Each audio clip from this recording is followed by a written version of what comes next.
the best of both worlds is doing shows, like doing podcasts and webinars, like around the findings in that report too, right? So you're able to have those industry experts starting from like that place of here's what the numbers say, like let's talk about it. That's like a perfect marriage of those two things. Welcome to B2B Content Strategist, where we bring you insights and practical tips straight from the minds of top B2B content marketing experts.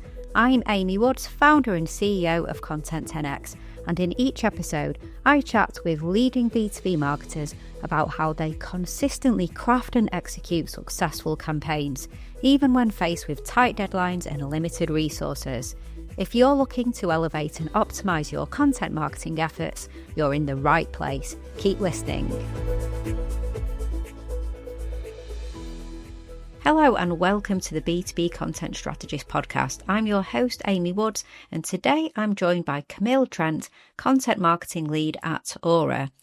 Camille is a content strategist with a strong background in SaaS, B2B marketing and storytelling. Having worked in startups, agencies and as a content lead, she brings a unique perspective on balancing creativity and strategy in content marketing. I had the pleasure of working with Camille when she was in a previous role at Dooley, but now in her role at Auror, a retail crime intelligence platform, Camille helps communicate how Auror support loss prevention teams by connecting the dots between repeat offenders, using data and real-time insights to make stores and communities safer. In this episode, we explore how to find the story in content marketing. Camille shares how she spots the insights that matter. We talk about structuring content for clarity and ensuring that every piece serves a bigger narrative.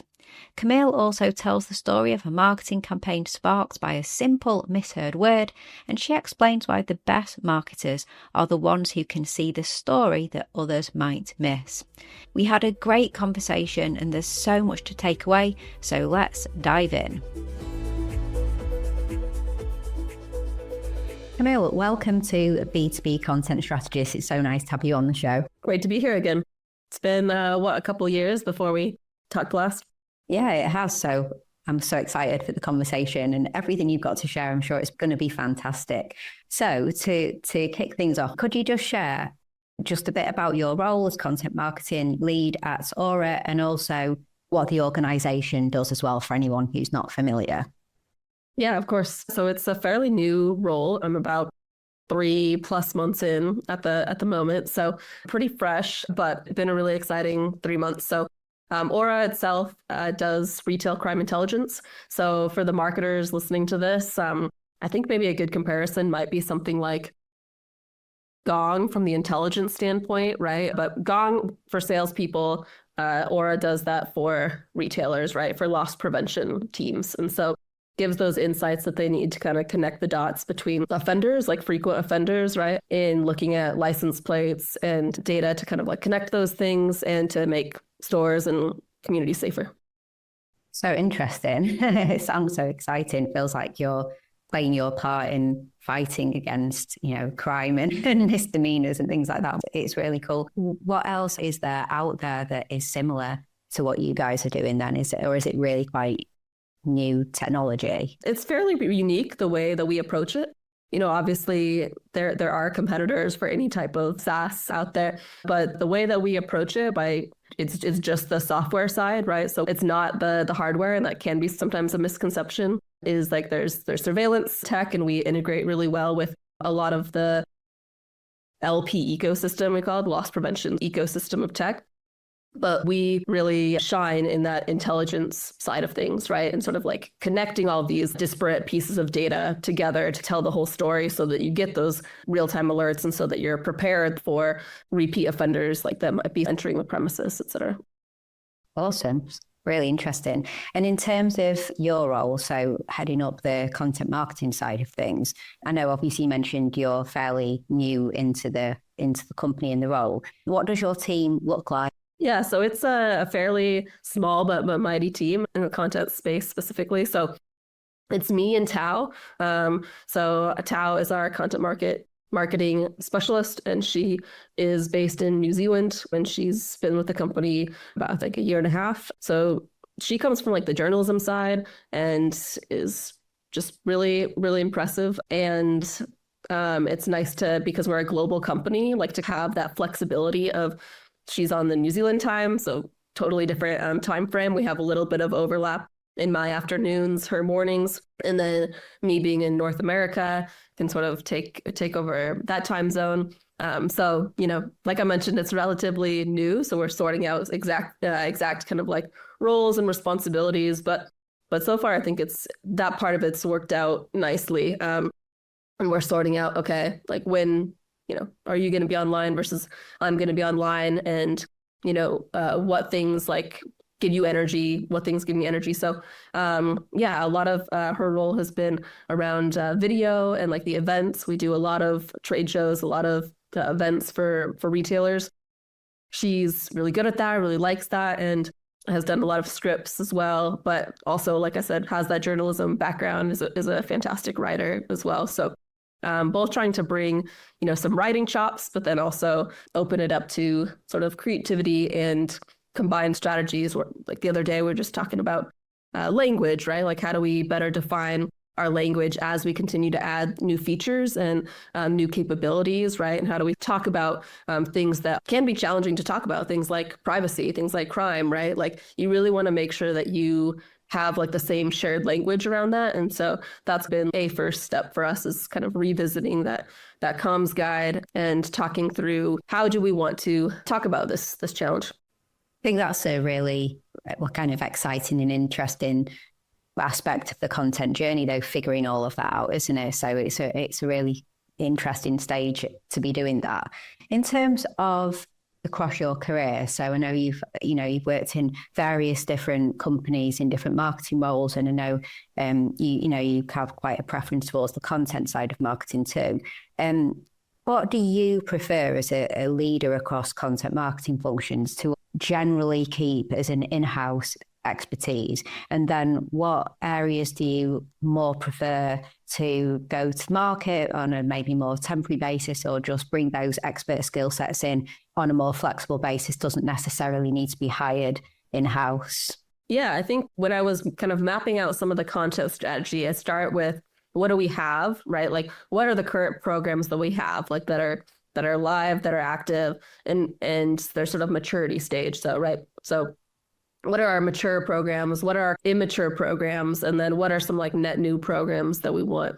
And so I think the easiest place to outsource is a lot of those more mature programs, right? Where it's like, you should have some sort of a cadence for that, right? Like whether it's design, content, like I should be getting into a rhythm with those things. And once you get into a rhythm, it should be easier to hand off like some of those things. And so I think about that. I think about the context, right? So how much context is needed for this program, or how much context is needed for this project? And so then you think about the brand implications, right? Like how well would you have to know our brand, right? And our language and the nuances of that brand, those things that I was mentioning before.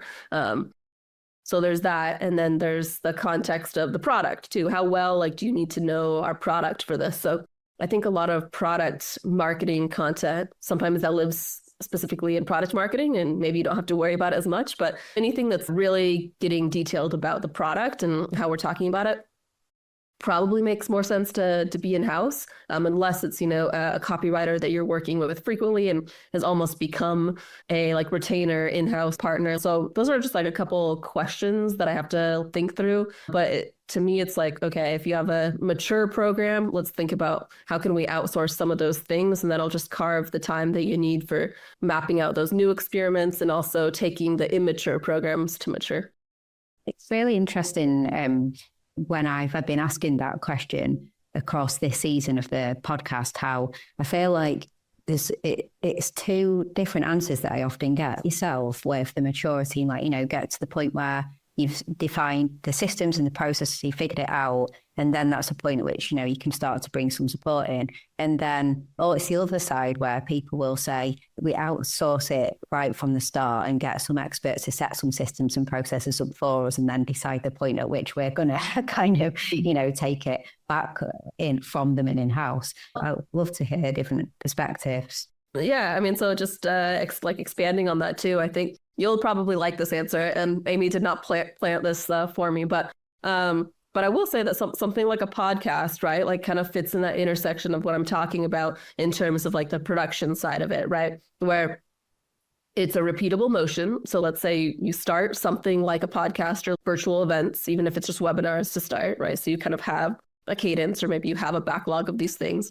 So you have that going, but then also like the production side of it, right? Like maybe the editing side of it, you could argue needs maybe like a little bit more context than you might think. But that's something that if I'm the one, so let's say I'm like in your shoes right now. So you kind of know the context from this podcast, and you might be like taking notes or jotting down like specific moments in there to help with that editing, right? So you might say, I liked the answer to this question, and I liked the answer to this question at the end. Like, I think we should take those clips, and that's fresh. You can kind of like send that over to editing and to production. And that seems to me a pretty good use of resources to outsource, right? But I can see to the other side of it, as a contractor, like in the past, I have helped companies who want to just try something, right? Like they're not 100% sure that the program might be worth investing in. And it might be worth investing, 5,000, 10,000, and maybe a contractor to let's launch this program. Let's launch a version like of this program kind of as a project. So the one-off. And then if that goes well, like let's think about turning it into a program, right? And so I can kind of see either side of it. And it kind of also depends on your in-house resources and interest too. So for me, like I like to be able to carve out time for the innovation in-house, right? Like if I had to outsource all of the innovation, I think that would be sad for me in a way, right? And so I think like that is one of the more exciting parts of marketing, is finding that balance of what things make sense to outsource, or is there a balance of I'm going to bring someone else in from the outside to get me up to speed, like on how to run something like this properly, right? But then, maybe you run with it later. A report might be a good example of, like I've done helped with quizzes and reports in the past, right? And so just like understanding like how to get your arms around a project that big, maybe it makes sense to kind of bring someone in early. But then for me too, it's like, okay, we're not going to be able to add more programs unless we outsource in some way some of these existing tasks that we have. Yeah, absolutely. Like you said as well, I mean, it's a question of it depends, isn't it? There's so many different factors at play, aren't there? So it completely makes sense. Across your career, could you share with me the most memorable campaign, like B2B marketing campaign that you have been involved in? So it doesn't need to be the most successful, but just something that really stands out to you as being just like, you always look back at that and it's just such a memorable campaign. And why, why does it stick in your memory so much in terms of how it ran and the success factors? Yeah, it's funny because another question that you sent over, I think I could give the same answer for both. So I may cheat a little bit and just combine these two questions. But memorable campaign and like a mishap kind of like brilliant. I love it. in a way. So I'll explain. So we had kind of a brainstorm. This was back at Julie. And I've told this story a lot because I think it's fun. We had a brainstorm around, okay, what are we going to do to announce kind of like our status and a lot of these different G2 grids, right? So we had some sort of different awards for G2, and we wanted to make kind of like a big splash around it. We had also, I think, gathered a lot of reviews too. Like we just wanted to make a really big push like for G2. And my boss at the time, our VP Mark, he was talking about, okay, like we need G2 to work. And he was just kind of like announcing it. And I heard like GQ at one point. And so I was like GQ, like what are we talking about? What are we doing? I was like, actually that's, and then I think like Mark and I both were, I remember kind of like around the same time, we're like, that's kind of funny that like what if that is the G2 thing. I remember it was just one of those moments of like haha, that's funny, but I was like, oh, like maybe that could actually be it, like maybe that's just the idea, right? So what we did was just sort of recreate the covers of some GQ magazines but we made them G2 magazines, right? And just photoshopped like different members of our team in them, like with different blurbs, right? So that was a lot of fun. It made for a fun campaign, but it was just kind of like a mishearing that started it. That you made the most of it, and then it became the actual campaign. I love it. That's such a good story. We're happy with the outcome and the content and all of that as well. Yeah, I think over the course of especially the last few years and especially in startups, like you start and now moving from a startup to a scale up, it's actually even more relevant of internal marketing, right? And so that was a good example of something that got a lot of the internal folks like really interested and on board with and willing and excited about sharing, but then also made a splash externally. So you already mentioned a podcast example, because I know that, you know, you're a podcast host and you've been a podcast host of different podcasts as well, and it's something you really like. And then you mentioned reports. I know that the organisations you've worked with will always have really good blogs and things like that. You're a very modern, progressive marketer with all of these different types of formats for content. Across all of those, what is your favourite type of content to repurpose? Like the one that, you know, right, if we just run a campaign on that or a programme on that or integrate that into our strategy, we'll be able to get a lot from it. So it's going to be highly repurposable content. Yeah, I'm trying to not give it too much of a cop-out answer. I guess I'll probably pick podcast, but it's pretty close between podcast and report. So I'd like to think of both of those as core content.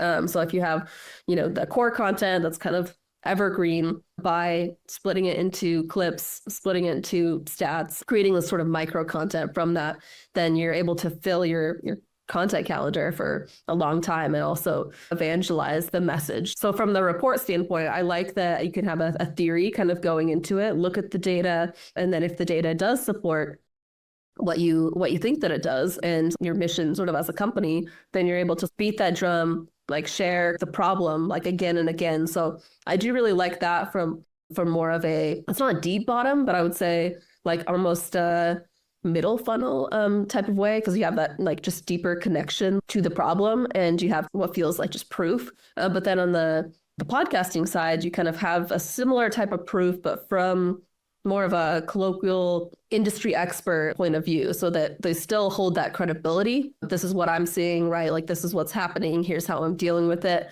And so you pair those things together and like all of a sudden you have like this quantitative with this qualitative, and you're able to paint this like very clear picture of, why this is a problem. So I give like the slight edge to a podcast just because it's video, right? And so I think video in 2025 is just like the most engaging form of content, and it can be harder, I think, for reports and something that's very number heavy maybe to do that. I think it's probably like my favorite type of content, the reports for B2B. But the best of both worlds is, and something that we're planning for this upcoming report, is doing shows, like doing podcasts and webinars like around the findings, like in that report too, right? So you're able to have those industry experts starting from like that place of like, here's what the numbers say, like, let's talk about it. And that's like a perfect marriage of those two things. Just a super quick break from this conversation to let you know that if you're a B2B technology or professional services company and you want help with streamlining your content operations, outsourcing your content repurposing is the number one way to produce more high quality content and boost your ROI without putting any more pressure on your team. In fact, it could save your team up to 30 hours per week. We offer content repurposing services for video and audio content. Whether you have a show or you're launching a brand new one, maybe you have an archive of awesome content, be it webinars or a virtual event, or you want help creating thought leadership content that we can repurpose, we've got you covered. Head to content10x.com to see how we can help you and start increasing your efficiency and the value you get from your content. Now back to the conversation. Absolutely. When you were saying that about how, the differences in podcast as video, I was thinking exactly the same thing. I was thinking, yeah, but you can take the 10 key sections of the report, can't you? And that could be a 10-part podcast series as well, where you get the internal experts from your company to discuss the findings of each chapter of the report. Or, reports are just the gift that keeps on giving. And also, I just love, well, we'll come on to AI in just a sec, but in this world of AI generated content and everything sounding the same, what I love so much about reports is that it's unique, differentiated content. So, AI is not going to be competing with you on that. And then the ways that you can share your individual, uniquely created, differentiated content in lots of different ways, including hopping on the mic as well as graphics and infographics and blog posts and separate articles and things like that. They're not easy though, are they? I mean, like, we're not saying you can do a report overnight or over a week or even over a month, really. Like a meaty report takes it can be pretty hard work, can't it? And you probably potentially working, we were just saying about outsourcing, but that's often where you might be bringing in separate research companies. It depends, doesn't it, what kind of report? We're talking about doing like some partner reports with some partners that can maybe help us on the qualitative side of things and on just kind of like the industry opinions side of it, and using like the reach of some of the media partners, right? Like, so they might have like the biggest reach in the way that a tech provider might not have. But then for us, like the way that we're approaching this first report is using our own data, right? And so that's like a good example of something that makes a lot of sense to be in-house. We have our own data team, whereas like there are opportunities in other circumstances where, hey, there might be someone else that's better equipped to help us distribute the surveys. Absolutely. Although, it's fantastic for this one that you're working on, it's fantastic that you've got that data in-house, isn't it? So probably makes it a bit smoother. In terms of, I just mentioned the AI and undifferentiated content and that world that we're all trying to figure out at the moment in marketing space. For you personally, well, you and the team at Auror, how are you guys leveraging AI in content marketing at the moment, if at all? Yeah. So we use like an approved AI software in-house. That's actually the first time that I've tried this one. But I've also tried some others that are Claude, ChatGPT. So we use both of those at Teal. And so seeing this kind of like big picture of like, three of like the bigger AI providers, starting to get an understanding of what each of them does best. So for instance, if your company has access to all of those and approval to use like any AI tool, it's worthwhile to just test, to just play around with the different ones and kind of understand their strengths. So like full credit to my coworker at Teal, Katie, our copywriter there. She was really deep into AI, and we're trying to figure out, okay, how can we be even faster about like the ways that we produce case studies, right? And the way that we produce these like SEO blogs. So that was B2C. So like quantity was like really important to us. And speed was like very important. And so in that process, something that was a recurring theme was ChatGPT was like, I think, better at sort of analyzing data and categorizing. Like I use this actually a decent amount at KeyPlay too, to just help group things, categorize different categories, like find kind of like where the cutoff was for the categories that we wanted to create when sort of mapping the market. So kind of like started the journey here of like exploring AI, and then at Teal, finding like when to use kind of which program. And so something like Claude, like we found was like actually a little bit more accurate with the transcripts, like whereas ChatGPT would sometimes just like make up quotes. So like that's something you very much do not want like in a transcript. And so if you're going to have a lot of oversight, this goes back to like, when do you outsource, right? Understanding that, Claude was better about more accurate summaries basically and transcripts when kind of vetting those. So using like the different platforms to their strengths after finding out what those strengths are. And then one thing I'm really bullish on now is summarizing in general. So like, I think that's like the number one thing that AI is actually good at now, and it will be good at other things later. But I think like just starting with, okay, you have a lot, like this report that we're working on, we have a lot of data, right? So in one case, like gave it, the report draft that I had so far and wanted it to summarize the findings for different sections, right? And be able to start there. And then my learning from something like that was, okay, this is pretty good, but they're not getting our language correct, right? The way that we talk about the space and like the way that we've set up our brand guide. So like the next step is then giving it our brand guide. So that's like something that we're working on right now, is expanding on the glossary that we have in-house and expanding on our tone and voice documents. And once you're able to give those to whatever AI platform that you're using, it's able to kind of like take in that context, but it does need like a lot of oversight to make sure that you get your brand right. 100%. And you mentioned that at the start, didn't you, that working on the words and the terminology and tone and things like that. Yeah, it'd be really interesting to see how much AI can develop to become better at taking brand tone of voice editorial guidelines and things like that and incorporating it. Because as you said, the tools are all very different. Some can do that and some still can't exactly do that, can they? But it's all evolving. With the tool that you mentioned that you guys have been using, is that a proprietary tool? The first one that you mentioned, is it a proprietary built AI tool for the staff at the company? No proprietary AI tools. Like all of the ones that I've used, or the core ones that I've used, have been open that anyone can sort of sign up for. So the way that you make it not proprietary, but if you make it your own, is you can set up those brand bots, right, or brand kind of like chat bots. And so we have been able to do that at other companies. Okay, here. Actually, I have a little bit of a funny story. So when I left Teal, my coworker there said that she set up a Camille chatbot, essentially. So essentially, like trying to emulate some of the feedback that I would like typically give in a chatbot form. And so now it's like she texts me every once in a while, and we're pretty good friends, and mentions like a whatever like funny thing like my chatbot told her about her content. You live on. Really, I live on. It's so a great funny. Honor. I love that. That's brilliant. That's kind of scary though as well, isn't it? Like imagine how much that could get enhanced that our employers just clone us, us like just constantly see what we're doing and say we've got to the point where we've built an AI version of you and off you go. It's scary enough in that like my not the coworker, not the company, but like the coworker specifically, and very pointed into like what it's trying to do and capture. But it's like something that should be able to do that, like based on your brand guide, right? Like if you're documenting everything well enough, or if you're explaining the why. And I try and do this now, like this is part of the reason I try and do this, like when I give feedback is, okay, why am I suggesting this change, right? Like what's like the greater implication?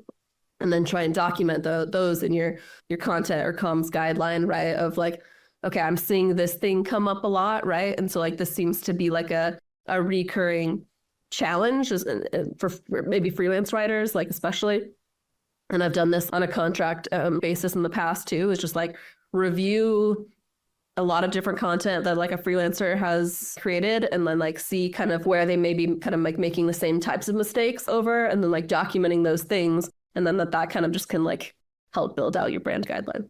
Yeah, completely. It's just, like when you work with any new human writer, like you just said, like I always, new joiners, I'm like, can you just make a note of every bit of feedback you get and have this running list? Because I don't want to say anything twice. Like if you just refer and then use that as your checklist, and it's just how you train people, isn't it? So it's just training the AI in the way that you train the humans.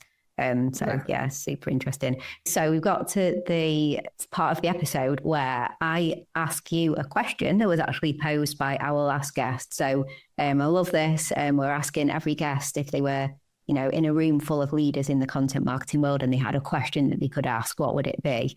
And our last guest was Megan Eels-Monroe, who is a content marketing senior manager at Folio. And her question to you is, if you're hiring a content marketer, what skills do you look for that are absolutely essential? Yeah, I think this is a great question. And now I'm trying to think about how I'm going to have a question of that level, which I probably won't.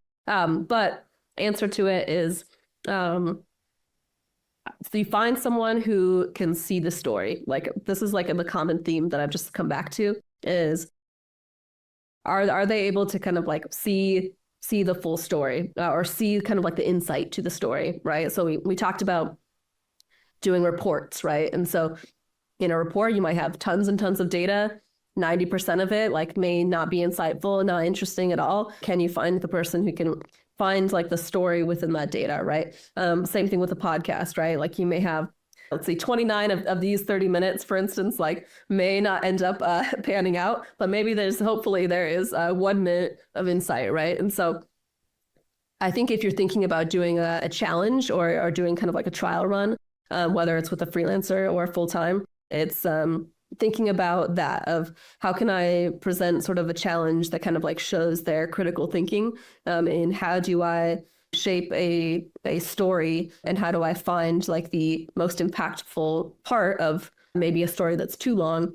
So it's kind of this version of editing, like in a way, of like, are you able to see the story? So one thing that I didn't mention as much on this is that also means like pitching a net new type of story, right? Like, are you able to show that you know what good looks like, right? Like that, okay, this type of a headline with this type of an angle, like this, I think could really work, right? So if you're planning out maybe like the podcast in the future, that can come into play. But then also, I think giving a challenge where it's like, here's what we have to work with, right? Like I think about this as like the content fuel. Like it might be just like a lot of long form, it might be a lot of data. It's like, here's what we have. Like, what's the best way that you can think to frame this out? And then the third aspect of this that I'd look for is their persuasive writing skills in a way. And this kind of depends on exactly who you're looking to hire, whether it's like more of a copywriter, conversion side of things versus editorial. There might be like a different type of leading into this, but I think being able to bring it back to, okay, what is our message that we're trying to share? And that goes all the way back to the founder, to the CEO, to the company story. What is it that like we're trying to do at this company? And then how do we create content supports that sort of like point of view? And so I think sort of giving some sort of like a challenge to, or could just be a question of, how would you present a compelling case for this? Like that's a lot of how I think about creating copy, is like creating a compelling case for the story that you want to tell. It's that answer is just absolutely fantastic. And isn't it great, coming back to one of the earlier questions where you mentioned it in building your team, the first person that you're working with is based in New Zealand, comes from a journalistic background, because everything that you just said, isn't it like the key features of a journalist, like finding the story and finding the angle and, looking for information or interviews, etc., and finding the story is what, is a journalistic exactly. trait, I think that's why so many exactly. like amazing content marketers come from that background, right? Absolutely. And I admittedly don't. I come from more like the advertising comm side, but took some PR classes, took some journalism classes, and I think having that mindset, right, of just being able to see the story. I talk about bottom line up front a lot too, right? So like, what's the main thing I'm trying to say? How do I say that earlier and better? Those are the critical skills. Yeah, absolutely. I love that answer. It's fantastic. So finally, what question do you have for the next guest? Yeah, I mean, this is more just a curiosity question. We know that AI is hot right now. We've talked about it in this episode a little bit. And so to me, like I am always curious to ask content leaders what they think the best use cases for AI in B2B SaaS content specifically. I mean, it might depend on the guest, but what's the best use case for AI in B2B SaaS content? I love that. And actually, funnily enough, you're the 13th guest on the season 3 and the first one to ask a specific AI question, which is really interesting because a couple of the questions have been a bit similar, but that's completely different. So thank you. Really good question. And well, thank you so much for being on the podcast, and, massively appreciate it, given that before we hit record, we were saying you've been, not been feeling too well. So even more appreciate that you were willing to go ahead and do the interview with sore throat and battling the cold as well. So thank you so much. Are there any next steps that you would like the listener to take? Yeah, I would just say, whether you're hiring someone else for your content team, or you are looking at how am I eventually going to build out this team, or really just like, how can I better myself? Like, I think that one of the last points that you asked about how do you think about hiring someone? What are the skills that you look for? Is just going back to like, am I seeing the story and am I telling like the best story possible here, right? And so setting that kind of bar for yourself of, what is the best story here? Am I telling it right? Like, am I giving it like enough credit? Essentially, am I giving it like the right sort of like exposure? Like, I think starting there, like just starting with the good content, and then expanding out from, okay, how do I give it the most reach? Like, then you can kind of tackle partly with your probably growth team and other resources that you have. How do I distribute this the best? But first, it's about, I have to have good content. I have to have a good story for it to be worth sharing. Absolutely. That's awesome. Thanks, Camille. Well, thank you so much for coming on to the podcast. Really, really appreciate it. I'll put a link to your LinkedIn so people can go over and let you know that they heard this episode and they found value in it. So thank you so much. So yeah, it's been great and really appreciate your time. Thank you so much for having me, Amy. This was a lot of fun. Thank you for tuning in to this episode of B2B Content Strategist. I'd love to hear your thoughts on this episode. Feel free to connect with me on social media. You can find me, Amy Woods, founder of Content 10X, on LinkedIn. If you get in touch, please do leave a message and let me know that you listen to B2B Content Strategist. You can also connect with Content 10X. We're on LinkedIn, Instagram, TikTok, and YouTube. And for more insights on optimizing your content marketing and the power of repurposing, head over to content10x.com. You'll discover valuable resources to help you maximize the impact of your content. We have our sister podcast, the Content 10X podcast, hundreds and hundreds of blog posts, and a library full of free resources and guides all about how to be a better content creator and content repurposer. If you're seeking consulting support or a trusted partner to handle your content creation, repurposing and distribution, then also reach out to us. We offer a world-class, fully managed service that takes care of as much or as little as you need when you need it. Once again, thank you so much for listening to this episode. I'll catch you in the next one.